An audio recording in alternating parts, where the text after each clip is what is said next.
Meantime, there is this. Sarah Palin, now a Fox News contributor, shared an extensive interview with our own Chris Wallace on Fox News Sunday this past Sunday. But it is not what Palin or Wallace said that is now getting attention. Instead, it is this moment right here. Can I get a you betcha out of you? You betcha. Governor, it's good. Thank you. Thank you. Now that you've found the way to Fox News Sunday, I hope you'll come back. Thank you, I will. Did you catch that? Chris Wallace looking into the camera. Look at extreme close-up right after the Palin interview. What's that you see? Anything? Well, the folks over at another network certainly saw something. Look at the end of Chris Wallace's interview where he rolls his eyes, embarrassed. There's no doubt he is. Now, he will deny that, but Chris was sending a message to all his friends. Yes, I know she is not a serious thinker. Really? Well, let's go to the source. Mr. Chris Wallace, anchor of Fox News Sunday. All right, Wallace, true or not true? Confirm or deny? Did you roll the eyes or didn't you? No, is the quick answer to that. Secondly, let me just say that Joe Scarborough lives out where the trolleys don't run at night. The last time I heard of somebody getting that kind of a secret message, it was Son of Sam hearing from a Labrador retriever that he should go out and shoot people. And I think that Morning Joe definitely needs to switch to decaf. Okay, but it's not, in Joe Scarborough's defense, it's not just Joe. Others on the internet then picked up on it and started speculating as well, Mr. Wallace. Did you or did you not roll your eyes? What was that look into the camera? What was happening with those eyes when they cut back to you on the set?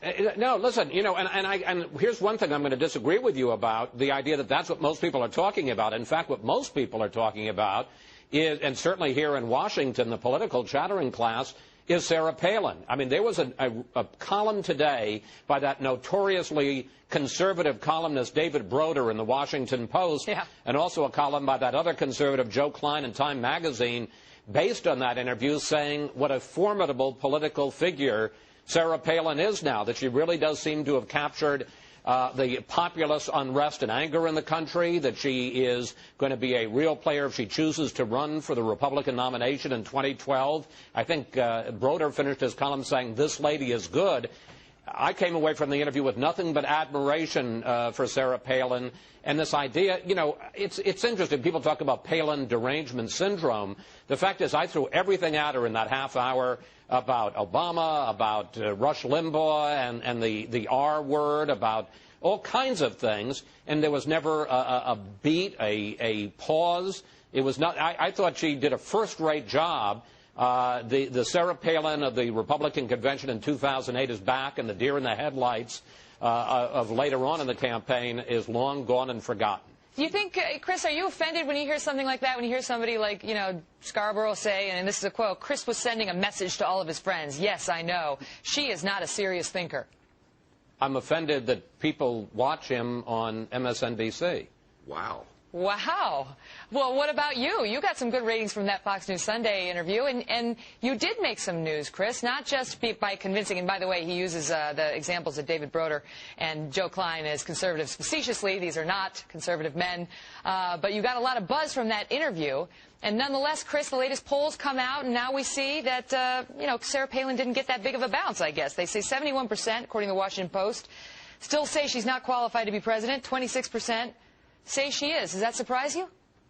Well, no, because I think that there's a storyline, there's a narrative that's built up, and, you know, a single interview. I don't even know if this interview was conducted, I'm looking at that before or after, actually was conducted before the interview, and that's not going to have that kind of an impact. All I can tell you is this is the first time I had ever met Sarah Palin. And, you know, I wasn't going to go easy on her. It was a Sunday show. We asked her a bunch of questions on a variety of subjects. And as I say, there wasn't a pause. There wasn't a blink. There wasn't a rolling of the eyes. She knew exactly who she was and what she wanted to say. And I think, just speaking as a political observer, when she at the Tea Party conference said, what we need is a commander-in-chief and not a professor of law, that's a very powerful argument. And I think, look, is she ready to be president right now? I don't know, but she's not running for president now. We're talking about 2012.